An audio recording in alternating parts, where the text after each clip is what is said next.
Esta cabeza es un archivo de medio siglo de la historia de España, de la política, de la historia social y de la historia de la mujer. Federica Montseny nació el 12 de febrero de 1905 en Madrid, ¿verdad? Madrid, en Madrid, en efecto. En 1905 se produjo la última hambruna que asoló los campos durante 2 años. Reaparecieron las procesiones que imploraban agua al cielo, pero esta vez no acudieron los hombres. Prefirieron no pedir a Dios, sino a los burgueses, despertar su caridad y entregarse a ella. Aunque por poco tiempo, rápidamente fueron cambiando de actitud y comenzaron a saquear tiendas. Habían sido aconsejados para que cambiasen la sumisión por la lucha. Entre esos consejeros estaban los padres de Federica. Joan Montseny, periodista y escritor que firmaba sus trabajos con el seudónimo de Federico Urales, y Teresa Mañé, maestra, quien por razones de clandestinidad prefirió llamarse Soledad Gustavo. Federica, ¿usted es anarquista por herencia familiar? No, yo soy anarquista porque llegué a la conclusión de que de todas las ideas que conocí en mi juventud, aquella con la que me identifique más y mejor fue el anarquismo.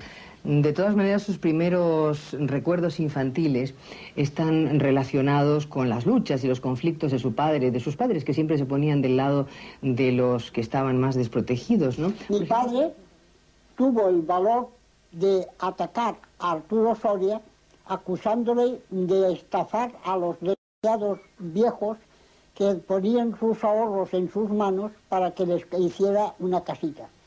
La casita no la veían nunca y los ahorros tampoco. El padre de Federica luchó durante muchos años contra la familia Soria. La niña aprendió a hablar y a caminar bajo el influjo de aquella presión que desembocó en la condena de Joan Montseny o Federico Urales a pena de destierro de Madrid por 20 años. En cualquier caso, en un primer momento su padre no fue, se escondió y usted le ayudaba a ocultarse. Sí, porque no quería ausentarse del lado nuestro, de sus padres, de su compañera, de mí, en fin. Y hacíamos lo posible porque tenía un escondrijo y yo era la que iba a abrir a la Guardia Civil cuando llamaban. Y con toda la fuerza de mis pulmones gritaba ¡La Guardia Civil! ¡Guardia Civil! No grites tanto, que un día te van a oír.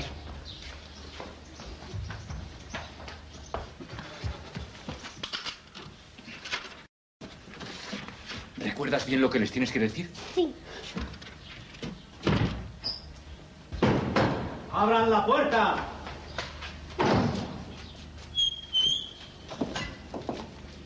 ¿Dónde está tu padre? Mi padre no vive aquí. ¿Y tu madre? Ha ido a trabajar. ¿Estás tú sola? Sí. Echa un vistazo por ahí. Yo miraré aquí dentro. Nos estás engañando, ¿verdad?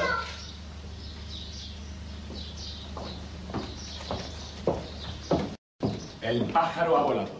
¿En dónde vive tu padre? No lo sé. Ya. Bueno, vámonos.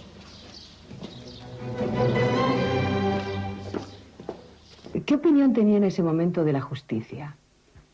Muy mala, porque como veía que era injusta con mi padre, consideraba que la justicia era injusta por cuanto cometió una injusticia con mi padre. Y después de casi 80 años, ¿qué piensa Federica hoy de la justicia? Lo mismo, porque la justicia no ha dejado de ser injusta y no ha dejado de estar al servicio de los poderosos, por desgracia, para la justicia y por desgracia para los hombres. Usted no había pisado una escuela, a pesar de ser su madre maestra. ¿Por qué no la mandaron sus padres a la escuela? En primer lugar, porque mi madre temía el contagio de la enseñanza oficial, casi toda en manos de la Iglesia o influenciada por el catolicismo, y por otra parte porque creía que ella podía darme la enseñanza que no encontraría yo en los centros pedagógicos oficiales. Se dedicó a mi enseñanza, se dedicó a formar mi conciencia, dejándome, sin embargo, en libertad de elegir siempre mi camino. Pero cuando se mudaron a Barcelona, su padre quiso ya imponer su criterio formativo. Intentó algunas cosas, ¿no? Como, por ejemplo, que aprendiera a tocar el piano. ¿Y aquello cómo fue? Que aprendiera el solfeo. Pues fue un desastre, porque yo no podía meterme a las reglas del solfeo y porque en lugar de tocar el piano lo aporreaba. Do, mi, sol, do, mi, sol, do, do, mi, sol, do, mi, sol.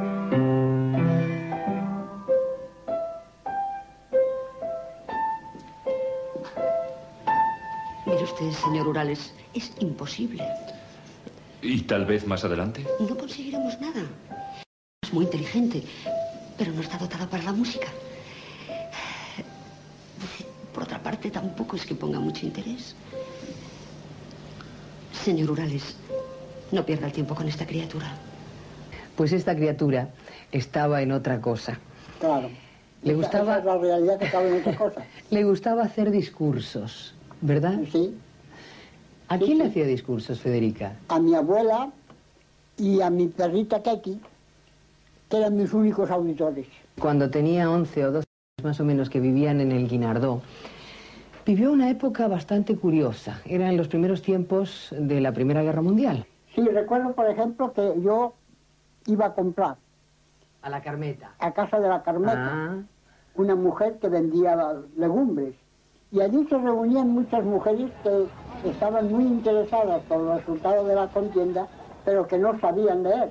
Y me pedían que les leyera los partes de la guerra, los comentarios favorables a los aliados, porque aquellas mujeres, como buenas proletarias, todas eran aliadófilas, representando los aliados, la parte más de izquierda en aquella contienda, siendo los imperios centrales, Austria y Alemania, los dos partidos, las dos fuerzas políticas y militares más reaccionarias.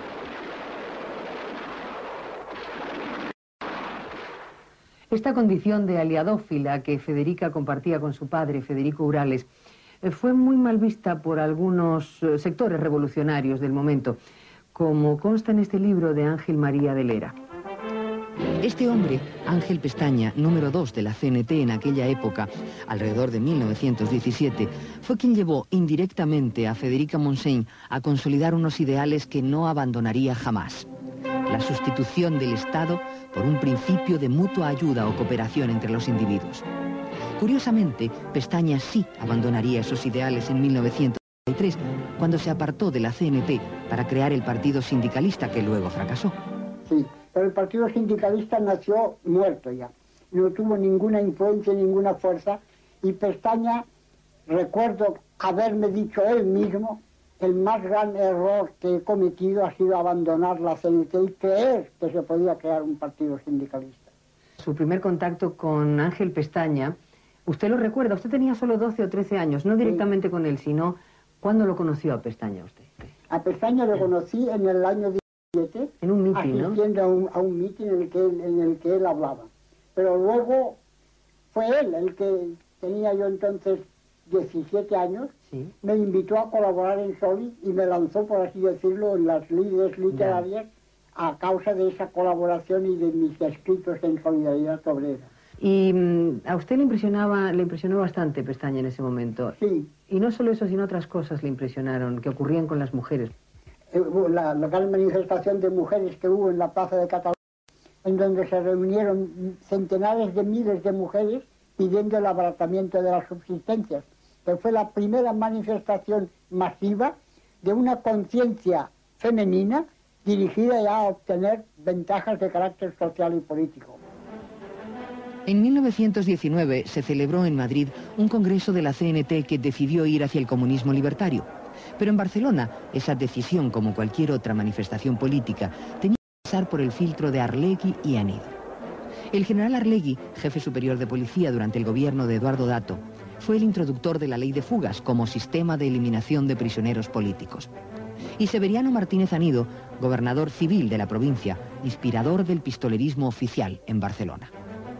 La tragedia del pueblo catalán es difícil de ser explicada, porque abarca por lo menos 4 años de luchas cruentas, en el curso de los cuales centenares de hombres perdieron la vida. No es este el momento de entretenernos en ello, pero que conste que nunca se rendirá bastante justicia a los que en Cataluña mantuvieron enhiesto el pendón de la CNT, lucharon por ella y consiguieron que ella no pudiera ser destruida a pesar de cuánto hicieron para conseguirlo, Anido, Arlegui y las fuerzas del capitalismo catalán, todas reaccionarias y todas entregadas a un verdadero desempleo destructivo.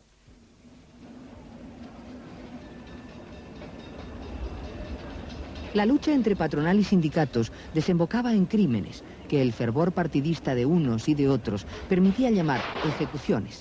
Como ejecución fue para unos y crimen para otros la muerte del presidente del gobierno Eduardo Dato e Iradier el 19 de marzo de 1921.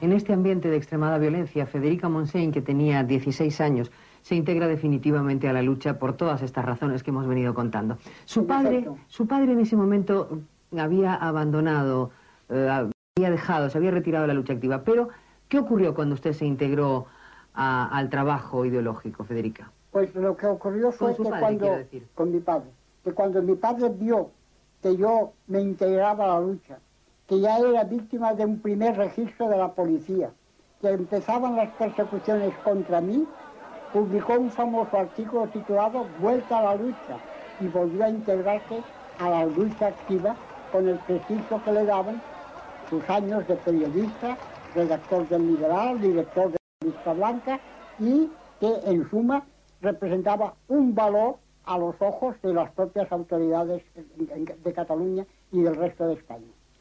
Y volvió a reaparecer la Revista Blanca, ¿verdad? Y volvió a reaparecer la Revista Blanca. ¿Cómo consiguieron que la Revista Blanca no fuera prohibida nuevamente, no fuera cerrada? Por un lado, por el prestigio de mi padre.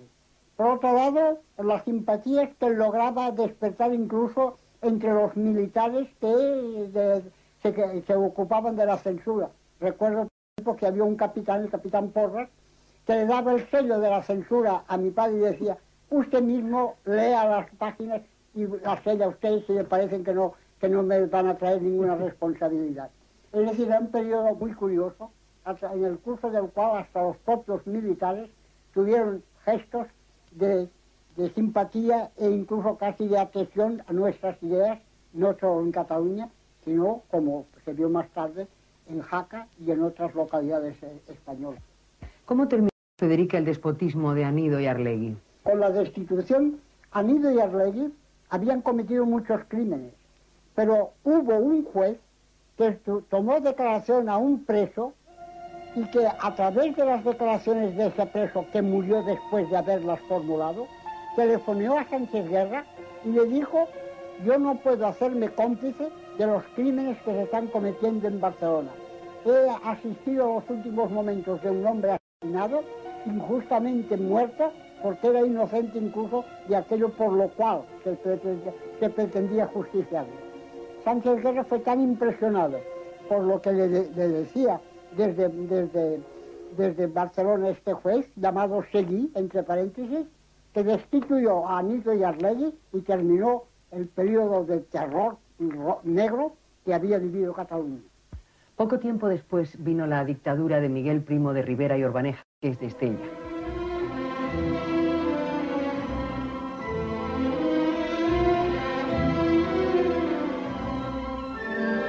Este hombre, en su condición de militar y político, se consideró apto para dar un golpe de Estado y gobernar, como de hecho lo hizo desde el 13 de septiembre de 1923 hasta 1930.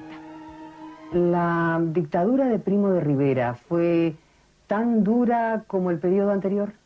No, en realidad fue más duro. El periodo de lo que podemos llamar el terror organizado por Anido y Arlegui en Cataluña, y le puso freno a ese periodo y logró estabilizar una situación sindical y política más o menos normal, aunque desde luego las organizaciones sindicales que no quisieron plegarse a los dictados de la dictadura no pudieron actuar o tuvieron que actuar clandestinamente como fue el caso de la CNT. A ese momento usted estuvo rodeada de compañeros, de amigos, tenía por ese entonces unos 18, 20 años. Rodeada, como digo, de compañeros y amigos. ¿Qué pasa, que en esa época para usted era impensable el amor? No, no era impensable. La única cosa es que lo situaba tan alto y exigía tanta libertad y tantas condiciones morales en el ejercicio de la práctica amorosa y de la vida en común, que se me hacía un poco difícil encontrar el copartícipe ideal. ¿Usted en Cerdañola cómo se llevaba con los payeses, Federica? Porque era una chica muy guapa, muy atractiva usted. En fin, no me llevaba muy bien, porque más de una vez tuve que defenderme a patadas y a mordiscos de sus pretendidos avances, pero... que no eran avances ideológicos. Que no eran avances ideológicos, pero al final acabaron por respetarme y por considerar lástima de chica, es muy trabajadora, pero sabe demasiado, no hay quien pueda casarse con ella. Sin embargo, por cuanto he tenido 3 hijos. Claro, porque fue cuando reapareció la revista Blanca, que fue creada y mantenida por su padre, naturalmente, cuando empezaron a entrar a su casa una cantidad de militantes que habían estado en la clandestinidad, entre ellos Germinal Esgleas, su compañero. Sí. ¿Cómo era Germinal? Pues Germinal era muy fino, delgado, con unos hermosos ojos azul-gris, que fueron los que me enamoraron, puede decirse, y de hecho un hombre de una gran cultura y de una gran capacidad, que me dedicó un amor absolutamente desinteresado y que no se convirtió jamás en ninguna esclavitud para mí. Pues por esto duró nuestra unión hasta su muerte. Federica, ¿y cómo fue que se enamoraron? ¿Por la coordinación de sus ideologías o solamente por los ojos grises? No, no. En realidad empezó nuestro idilio en la cárcel. Mi compañero, el que después fue mi compañero, fue detenido junto con mi padre a consecuencia de un pleno clandestino celebrado en Mataró. Y en la cárcel empezamos a cruzarnos una correspondencia a través de la cual, con palabras subrayadas, nos íbamos diciendo lo que sentíamos el uno por el otro. Primero empezó él señalándome las palabras que querían decir algo, y luego siguió con palabras que también le decía, esas palabras son las que quieren decir algo. Es muy bonito eso. Y sobre todo muy romántico. Corresponde a la época y a la edad que teníamos. ¿Qué edad tenía Germinal por ese entonces? Tenía 2 años más que yo. Ya. Es decir, entonces yo tenía 22 años, creo, y él debía tener unos 24. Una cosa, Federica, ¿así fue que le declaró su amor también cuando le propuso unirse a él definitivamente desde la cárcel?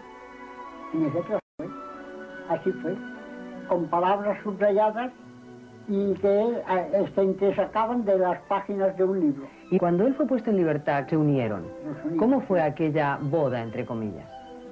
Simplemente celebramos nuestros esponsales en los bosques de Cancerteví, considerando que teníamos que consagrar nuestra unión en el seno de la naturaleza. Otra idea romántica, porque correspondía al espíritu naturista y de vuelta a la naturaleza que se distinguía entre la juventud de aquella.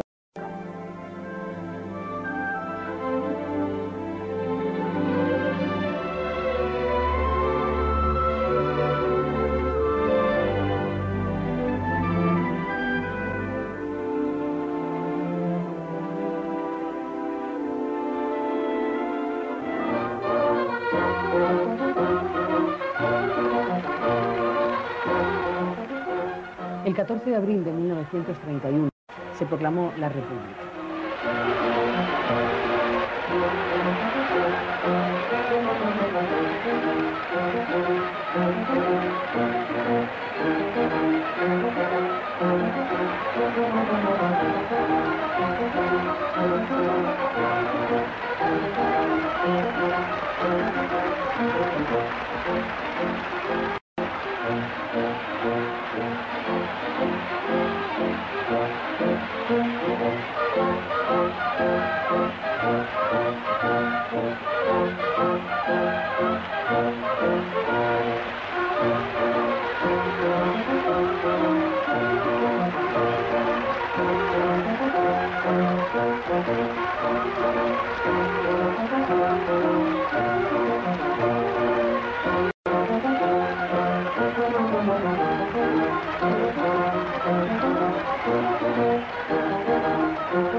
La alegría desbordada de las gentes marcó para Federica un contraste bastante duro e importante, muy amargo, por cierto. Ese día de alegría, canto y baile enterraban a Teresa Claramunt, no solo una gran amiga, sino en estos tiempos casi su única gran amiga. ¿Por qué? Porque Teresa Claramunt representaba todo un pasado vinculado al despertar de la mujer obrera catalana y de su integración en las luchas políticas y sociales. Además, era una mujer que había tenido una vida muy agitada. Había estado exilada en Londres, presa en Montjuïc cuando los martirios. Había vivido pruebas muy duras que la llevaron incluso a veces a tener que robar para poder comer. Y era, en suma, una mujer cuya vida ella sola representaba una verdadera novela. Yo la quise mucho, y ella, que no tuvo hijos, o que si los tuvo, los fue perdiendo todos de corta edad, cifró en mí un verdadero cariño maternal. Para mí fue una segunda madre y siempre la respeté, la quise y la acompañé hasta su última morada en ese día precisamente que todo el mundo se congratulaba de la proclamación de la Segunda República y que para mí fue un día de luto porque perdimos a Teresa.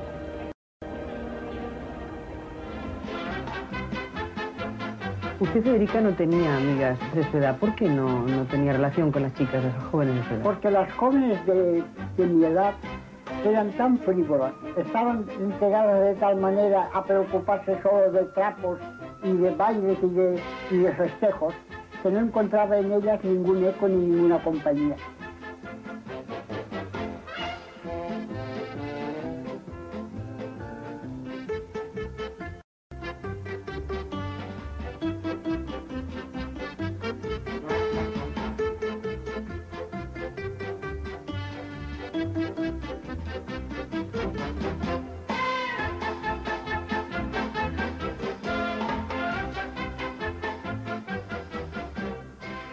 Usted, Federica, pudo estar a la altura de los líderes de entonces, en aquel momento. De hecho, su preferencia por actuar y moverse entre hombres, más que entre mujeres, como hemos venido hablando durante todo este rato, la ponía en una posición de poder ser un... Pero usted se resistía a ello. ¿Es que temía las tentaciones burguesas del encumbramiento? Temía las tentaciones burguesas del encumbramiento, pero sobre todo veía siempre el peligro que representaba crear líderes. Crear un líder, crear un dirigente, es crear un poder moral, político, económico, y ese poder yo lo rechazaba. Yo recuerdo que hice mía una frase de Pi Margall, que decía: el poder es una charca pestilente que corrompe a todo aquel que a ella se acerca. Y ese fue el lema casi de mi vida. Los trabajadores en línea general la llamaban la mujer que habla, usted. No, los niños, no los trabajadores. Los chicos, cuando entrábamos en los pueblos, empezaban a decir: ahí va la mujer que habla y el hombre que la acompaña. Era un compañero que venía conmigo. Así la llamaban a usted, la mujer que habla. La mujer que habla, claro, y el hombre que la acompaña. Es que en Andalucía una mujer que hablase por aquellos tiempos y que diera discursos era casi impensable en Andalucía. No nos engañemos, Federica. Más impensable era todavía en Navarra, en donde un mitin en Pamplona, con todas las puertas cerradas, sola en la plaza, encima de un carro, y que poco a poco se dio el caso curioso de que todas las puertas estaban cerradas y poco a poco se entreabrían e iba saliendo gente. Y terminó el mitin, que yo tuve la picardía de basar en el cristianismo y en las ideas de Jesucristo, terminó el mitin con la plaza llena. También en aquellos tiempos, en aquel año 1933, en Andalucía se producían los hechos de Casas Viejas. El pueblo quiso sumarse a las acciones que pretendían la toma de cuarteles y edificios públicos en diversas partes del país para proclamar el comunismo libertario. Las fuerzas de la Guardia de Asalto y la Guardia Civil entraron a sangre y fuego apagando el último foco de rebeldía. Cuando los anarquistas protestaban por los hechos de Casas Viejas, Federica, nacía su hija Vida, su primera hija. Usted compartía muchas tareas en ese momento. Sí, compartía mis tareas e incluso ellas las de mi maternidad. Por suerte tenía mis padres a los que podía confiar mi hija y podía yo ir de propaganda y asistir a reuniones y no cejar en mi actividad militante, a la que no interrumpí nunca, porque siempre estuve en puestos de responsabilidad orgánica, comités, etcétera, o bien en la redacción de Solidaridad Obrera y después de TNC. Es decir, que siempre tuve la suerte de poder alternar mi vida militante con mi vida individual, con mi vida personal, con mi vida de mujer y de madre. ¿Dónde estaba usted el 18 de julio del 36 cuando comenzó el levantamiento de Francisco Franco? Pues estaba en Barcelona y estábamos todos los militantes confederales y libertarios por las calles, vigilando los cuarteles a las puertas de las cárceles, liberando a los presos cuyas puertas abrimos y preparándonos para hacer frente a lo que íbamos a venir, al golpe de Estado. Pero no se produjo en Cataluña, no hubo tal golpe de Estado porque tuvieron miedo de la reacción popular que produjo en el resto de España y al final Cataluña fue arrastrada a una situación política harto difícil. Por aquellos días envían a Federica Montseny al Comité Nacional de Madrid en representación del Comité Regional de Barcelona. Entonces usted en algunos libros suyos hace mención a aquellas semanas como las más extraordinarias de su vida. ¿Por qué, Federica? Extraordinarias por el espectáculo que daba el pueblo de Madrid, armándose con medios de fortuna como podía para hacer frente al ataque del franquismo. Y porque en realidad la guerra de España, si pudo mantenerse durante tanto tiempo, fue por el esfuerzo denodado del pueblo madrileño. Por aquellos tiempos el gobierno de Largo Caballero ofrece 4 carteras ministeriales a la CNT. Un periodo de duras pruebas, ¿no? Federica, difícil de toma de decisiones. Lo tenía bastante complicado el decidirse, sí, ¿no? Cuénteme algo de aquello. Lo tenía complicado porque, por ejemplo, en mi casa, mi compañero era adverso a la idea de que yo aceptase un cargo político. Mis padres, si por un lado consideraban que no podía rehuir mi responsabilidad, consideraban que era renegar de mi pasado de anarquista el aceptar un cargo de ministro. Y pasar por encima de todo ello, que vencer todas las resistencias íntimas y las resistencias familiares y aceptar diciendo lo que me decía siempre Mariano Vaz, que era el secretario de la CNT que sustituyó a Horacio Prieto. Hazte cargo que estás movilizada y en lugar de ir al frente vas a un ministerio. Federica, si tú no aceptas, tampoco aceptará García Oliver. Él mismo nos lo ha dicho esta tarde. No estoy muy convencida, no sé. ¿Cómo que no sabes? Esto es una movilización. Exactamente. Unos son movilizados para ir al frente y otros para ir al gobierno. Juan Peiró al Ministerio de Industria, López Sánchez a Comercio y tú, Federica Montseny, a Salud Pública. Así de simple. Rehusar es lo mismo que desertar. No puedes negar. Puedo negarme y me niego. Insisto, García Oliver dice que todos o nadie. Pues nadie, ya está. Que no vaya nadie, ¿verdad? Y así tendremos un puente de plata a los comunistas, que ya tienen 2 ministerios y tendrán 4 más si no vamos nosotros.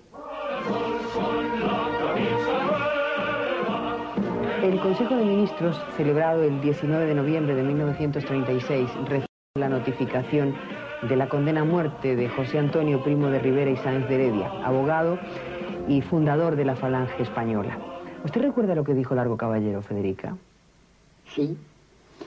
Precisamente a Largo Caballero se le presentó un problema de conciencia. Su hijo estaba preso en las manos de los franquistas y se le dijo que se podía negociar la libertad del hijo de Largo Caballero contra la vida de José Antonio de Rivera. Y Largo Caballero pronunció esa frase que ha pasado a la historia. De eso ni hablar, que la justicia siga su curso. Ese mismo día, el 19 de noviembre de 1936, caía en la batalla de la ciudad universitaria de Madrid Buenaventura Durruti, anarquista militar que no se limitó a la tarea armada, sino que implantó la colectivización de los territorios que conseguía controlar. Federica Montseny, la ministra de Salud Pública, se enteró de la muerte de Durruti en la madrugada del 20 de noviembre, el mismo día del fusilamiento de José Antonio Primo de Rivera y Sáenz de Heredia en la prisión. Sí. Vino a comunicármelo un compañero de Madrid que llamó a mi puerta y entonces cuando le dije, ¿quién hay? Dice, soy yo. Dije, vengo a traerte una noticia. Ha muerto Durruti. En ese ambiente de tanta violencia, Federica, de tanta inestabilidad y tanto desasosiego, a usted también intentaron matarla. Sí, eso fue en Barcelona. Cuéntemelo. Después de los sucesos de mayo del 37. Hicieron una descarga contra mi coche y que me salvé gracias a la rapidez de pensamiento del chofer que lanzó el coche en unos jardinillos que había a la salida de Barcelona y que de esa manera, haciendo zigzagueando, pudo burlar las balas, a pesar de que algunas tocaron al coche, sobre todo los neumáticos del traseros. En plena guerra civil y sufriendo atentados personales, como los que me contaba hace un momento, Federica, defendía su cargo de ministra, el primer caso conocido en Europa de una mujer en un cargo ministerial. ¿Qué se puede hacer en estas condiciones y en solo 6 meses como estuvo usted en ese cargo, Federica? Muy poco. Se puede hacer muy poco, pero así todo hicimos algunas cosas. Según dice usted, que nos parecen muchas para el momento en que se vivía su ministerio, que eran pues un momento de plena guerra civil, fue organizar la evacuación de niños que fueron pues a parar a México, a la Unión Soviética. Eso fue lo más pavoroso, porque se nos vino encima una avalancha de miles y miles de niños que hubo que situar en un sitio u otro. Unos vinieron en colonias infantiles a Francia, otros salieron para Rusia, otros salieron para México, y eso es siempre para mí un motivo de cierto remordimiento, porque creo que separamos las familias y condenamos a la orfandad a muchos niños que no hubieran debido abandonar nunca España. Lo hicimos con la mejor de las intenciones, pero de los niños que fueron a México y de los que fueron a Rusia, poco o nada pudo saberse.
Usted también redactó en ese momento, en ese tiempo, Federica, un proyecto de decreto autorizando la interrupción artificial del embarazo. ¿Qué pasó con aquello? Pues eso pasó que quedó en la cartera de los proyectos que no aprobó el Consejo de Ministros, porque Largo Caballero, entre otros ministros, era adverso a la práctica del aborto. Yo también era adverso a la práctica del aborto, pero lo aceptaba como un mal menor, en los casos en donde llevar a término un embarazo representaba un problema social o un problema médico o un problema personal para la mujer que era víctima de esa situación de hecho. Ya.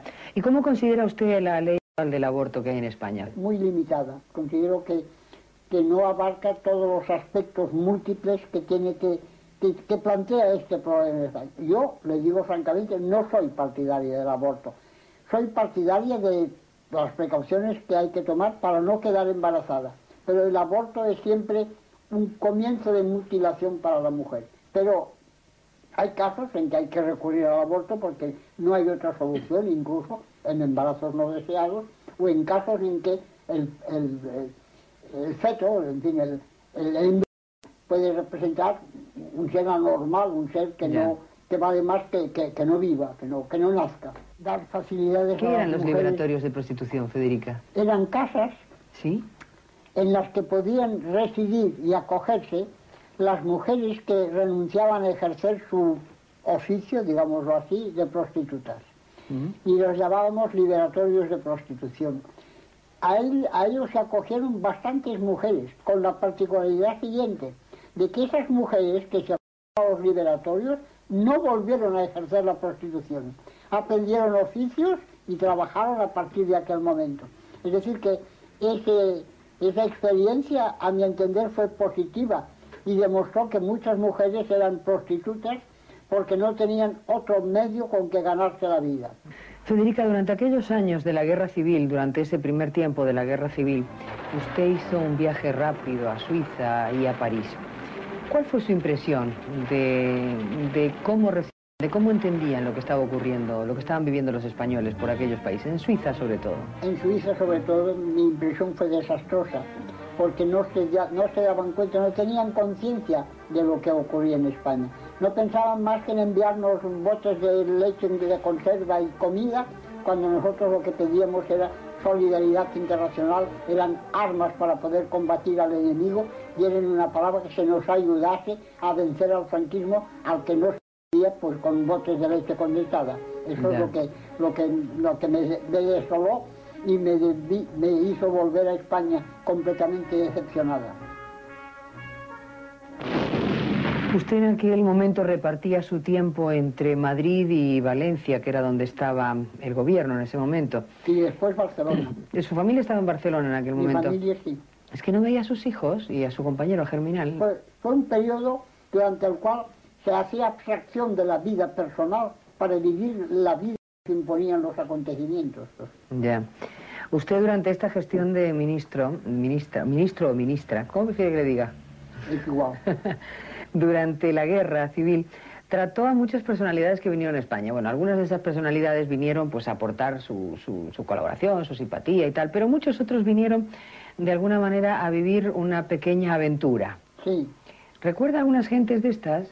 Sí, por ejemplo, la sobrina de Churchill, que nos dio mucho trabajo porque era una muchacha muy impetuosa y muy atrevida, que se metió en situaciones imposibles en las que arriesgaba tontamente la vida, de tal manera que hicimos todo lo posible y lo imposible para embarcarlo de nuevo para Londres y liberarnos de ella, porque era una pesadilla para nosotros. Más que una ayuda. Sí, más que una ayuda, porque teníamos luego las reclamaciones del gobierno inglés diciendo que habíamos dejado matar o encarcelar, caer en manos del franquismo a la sobrina de Churchill. Había caído el gobierno de Largo Caballero en 1937. Ya en el 38, en plena guerra civil, Federica, con sus actuaciones en marcha y tal, usted seguía trabajando y actuando en este asunto, y nace su hijo Germinal. ¿Cómo se desarrolló ese último tiempo, ese último año de vida en España antes del exilio? Pues alternando, porque lo más curioso del caso es que yo he lactado a todos los hijos que he tenido, y a ese hijo que tuve lo lacté también. Y se dio el caso de que estaban visitando España en aquel momento la duquesa de Atholl y unas personalidades del Partido Conservador inglés. Y yo les dije, tengo que dejarles a ustedes porque tengo que ir a amamantar a mi hijo. Quedaron tan sorprendidas esas mujeres, quisieron ver al niño e incluso asistir a una sesión de lactancia de la criatura. ¿Qué pasa, que no creían que usted amamantaba a un niño? No creían. Además les parecía increíble que una mujer pública, como era yo, por así decirlo, tuviese la fibra maternal tan desarrollada que no renunciase a criar a mi hijo y no lo hubiese dado a una nodriza. Todo el esfuerzo social y político que hubo en aquellos tiempos quedaría cortado por el fracaso de los defensores de la República. En enero de 1939 llegó el momento de salir de España para cuidar la vida, para proteger su propia vida. Las gentes que, cargadas con sus pobres pertenencias, trataban de alcanzar y traspasar la frontera, pues eran muchas. Entre toda esa gente iba Federica Montseny con gran parte de su familia. Federica... Con mi madre en una camilla que murió el día 5 de febrero en Perpiñán. 5 días después de entrar, murió mi madre. Todos conocemos estas escenas de gentes cargadas con sus pobres pertenencias, tratando de alcanzar y traspasar la frontera. ¿Qué había detrás de ese horizonte? ¿Qué encontró usted en Francia, Federica? Mire usted, en Francia encontré una cantidad de militantes de las organizaciones antifascistas que se portaron muy bien, que se multiplicaban, que formaban parte de CIA, Solidaridad Internacional Antifascista, y de otras organizaciones de ayuda, de un comité de ayuda a España, con muchos afiliados y muchas simpatías. Encontré algo que nos ayudó mucho, gracias a lo cual pudimos sobrevivir y pudimos organizar poco, bien o mal, la ayuda a los campos y la ayuda a nuestros compañeros que fueron a parar al Argelès, al Barcarès, a Blam, etc. Pero lo que no encontramos fue lo que esperábamos encontrar, la solidaridad colectiva del pueblo francés, la comprensión de nuestro drama por parte del pueblo francés, que se inhibió completamente como pueblo de nuestra causa. El pueblo francés se sentía completamente ajeno al drama de España, a pesar de que nos cansábamos de decir. Yo recuerdo un mitin en París en que dije, las bombas que están cayendo ahora sobre Madrid no tardarán mucho a caer sobre París, y no me equivoqué, porque fue así. Vino pronto la guerra mundial y la ocupación alemana en Francia. Francia fue un buen refugio para los españoles hasta que entraron los alemanes.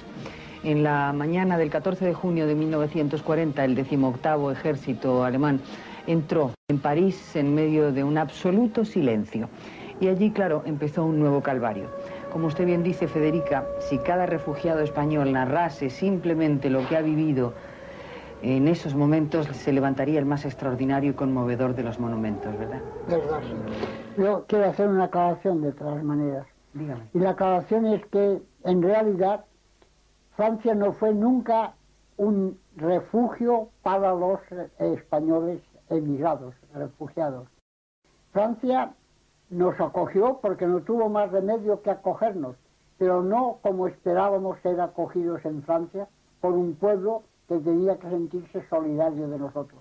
He hablado ya un poco de ello antes de esta intervención, y aprovecho la ocasión para decir esto, que no fue nunca un refugio seguro, ni encontramos aquí el acogimiento y la simpatía a que creíamos tener derecho, porque considerábamos que al batirnos nosotros, ya nos batíamos para evitar que Francia fuese ocupada por los alemanes, como fueron ocupados, en efecto.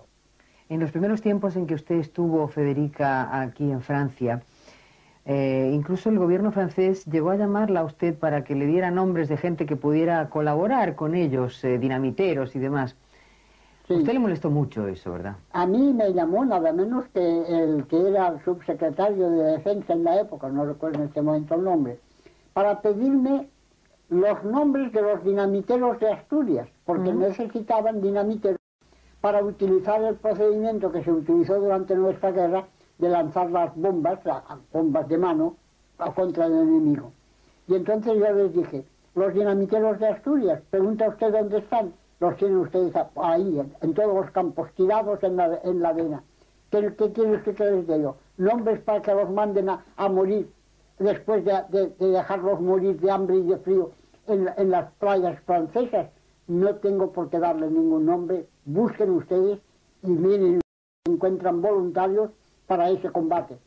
Y encontraron voluntarios, porque la realidad es que la resistencia francesa se organizó primero sobre la base de los españoles, que fueron los primeros que se alistaron, y a los que, confesión de parte de Rabanel, un resistente francés, había no que alentar para el combate, sino que frenarlo. En los primeros tiempos de la invasión, de la ocupación alemana, Federica, ustedes se hicieron pasar por franceses. Sí. Y hacían que su vida, que era muy pequeñita, les hablara en francés. Tenía 6 años entonces, 6 o 7 años tenía. y les hablaba en francés, y cuando llamaban era ella la que salía, y era ella la que contestaba, y como hablaba un francés perfecto, como una criatura que va al colegio en Francia, pues claro, pues no estaban convencidos de que éramos franceses. Preguntaban, ¿es que son ustedes extranjeros? Ah, no señor, no, nosotros somos franceses, y se marchaban. A usted, como me contó en alguna ocasión, llegaron a detenerla expresamente atendiendo solicitud de extradición del gobierno franquista. Detuvieron a Federica Montseny y a Germinal. A Germinal lo detuvieron por sus actividades en relación con los refugiados españoles. En algún libro he leído que usted, cuando fueron a detenerla, decían que estaba escondida debajo de una cama. Sí, además es verdad. Y, no. y que se sorprendieron mucho de que una ministra estuviera escondida debajo de una cama. No era para menos, ¿no? No era para menos, pero yo no tenía otro escondite más que aquel. No le digo, ¿dónde se iba a esconder? Debajo de la cama. ¿Dónde se iba a esconder? A eso me refiero. Era una habitación en donde no había más que la cama, una mesilla de noche y una cómoda. No podía meterme debajo de la cómoda, tuve que meterme debajo de la cama. Pero en fin, me encontraron, también me encontraron. Luego lamenté haberme escondido porque era inútil. Era inútil esconderme, me encontraron y me detuvieron. Usted se encontró en la cárcel con Largo Caballero. ¿Cuál fue su impresión? Yo le cobré mucho afecto al Caballero en el curso de esos días en que coincidíamos cuando íbamos a declarar y cuando íbamos para la ficha antropométrica, para todos los trámites legales de una cárcel. Le encontré un hombre muy viejo ya, agotado físicamente, pero con una moral de acero. Y además aprecié en él su rectitud ideológica. Largo Caballero fue un hombre que no cedió un ápice en sus ideas ni en su posición. Incluso el policía, el jefe de policía, que le tomó declaración, quedó sorprendido de las respuestas que le dio Largo Caballero y del modo que defendió su condición de obrero. Cuando le preguntaron cuál es su profesión, y se hubiera podido decir jefe de gobierno, ministro, diputado, y dijo simplemente patrie, yesero, que era su profesión de obrero, su profesión básica. El final de la Segunda Guerra Mundial fue muy duro. La represión era terrible, Federica, ¿no? Sí, fue el periodo peor, el que vivió Francia más angustiosamente, porque entonces sí que estaba mucha gente comprometida. Poco a poco los franceses se habían ido integrándose a la resistencia a la ocupación alemana. Y entonces es cuando hubo los fusilamientos, hubo los colgados de varias ciudades francesas, barbaridades que hicieron de represalias. Mataban a un oficial alemán y caían como medio centenar de presos franceses, considerados comprometidos en las actividades maquisardas.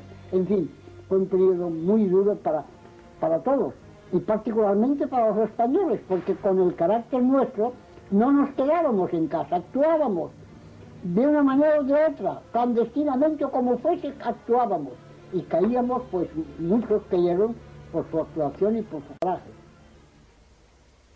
Yo tuve suerte, una suerte casi increíble, que algunas veces me pregunto si es que hay Dios y si ese Dios estaba de mi parte. Difíciles y duras etapas de la vida de Federica Montseny, la Guerra Civil Española y la Segunda Guerra Mundial. ¿Cuál de las dos etapas fue más angustiosa, Federica?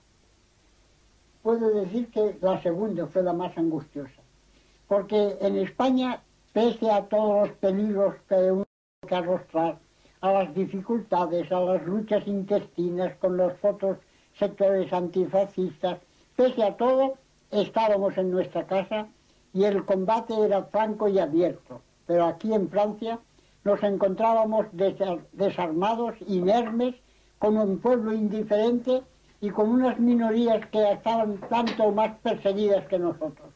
Fue muy duro el periodo de esos 2 años en Francia, desde el 42 hasta el 44, cuando se produjo la liberación. Pero así y todo, guardo buenos recuerdos, porque también pude apreciar actos de valor, solidaridad y simpatía que nos ayudaron y nos sostuvieron en la lucha, ya que nosotros no cesamos de luchar nunca, luchar por lo que era nuestra causa y que se había convertido ya en una causa casi de carácter universal. Cuando acabó la Segunda Guerra Mundial, ¿ustedes pensaron que el gobierno de Franco caería? Efectivamente, esa fue la gran esperanza que nos sostuvo. Nosotros estábamos convencidos que al terminar la guerra, todos para España. El desengaño fue mayúsculo cuando nos dimos cuenta de que Franco ya se había puesto de acuerdo con Churchill y de que poco a poco todas las puertas que parecían abrirse para nosotros se iban cerrando una tras otra y que nuestro exilio no había terminado, solo terminaba a condición de volver a España aceptando el franquismo y con la cabeza gacha, cosa a la que no quisimos someternos la mayoría de los refugiados españoles. Usted vive aquí en Toulouse, en Francia, desde 1945. ¿Por qué eligió Toulouse? Porque era la capital del exilio español, porque aquí estaban todos los comités nacionales de la emigración y porque Toulouse era el centro a donde iban a parar cuando los que venían de España venían a parar a Toulouse y los que estaban en otros lugares de Francia a Toulouse donde acudían por considerar que estaba cerca de la frontera española. Porque la esperanza de volver a España de un momento al otro, ahora sí, ahora mañana, pasado mañana, no la perdimos nunca. Eso nos sostuvo durante todos los años de nuestra larga espera que para muchos aún continúa. Federica, en 1977 comienza usted a viajar a España una vez que muere Franco y ya con un gobierno constituido, un gobierno democrático en España. Sí. ¿Cómo encontró España usted a partir de esos años, de 1977? La encontré cambiada, evidentemente. Sobre todo, no encontré el pueblo que había dejado, porque lo terrible es que España era un pueblo, tenía un pueblo. Y la obra realizada por el franquismo y por esos años de represión fue matar el espíritu de ese pueblo. La gente vivía, se había organizado, muchos tenían coche, muchos ciencias secundarias, la vida seguía su curso, pero en el fondo el idealismo y el espíritu revolucionario que habíamos dejado de España estaba muy amortiguado. Hay una juventud que actúa, que lucha como puede, que poco a poco va abriéndose camino, pero es lento y no tiene las características y el ímpetu que hubiéramos deseado nosotros. Usted, después de haber visto, como ha visto Federica, morir a tanta, porque ha visto morir mucha gente usted, ¿qué piensa de la muerte? Que es un fin ineluctable, que tenemos que aceptarlo porque todo nace, todo vive y todo muere, pero hemos de procurar morir lo mejor posible y lo más tarde posible, eso desde luego. ¿Cuál es la única manera de hacer una revolución, Federica? Haciéndola, pero para hacerla se necesita un pueblo, y antes de hacer la revolución hay que hacer el pueblo, y esto es lo que muchos no han comprendido. No es posible creer que se puede hacer una revolución a base de una dictadura, a base de un golpe de Estado, a base de una acción de unas minorías. Una revolución se hace a base de un pueblo, pero hay que hacer que ese pueblo tenga conciencia y que ese pueblo tenga voluntad revolucionaria.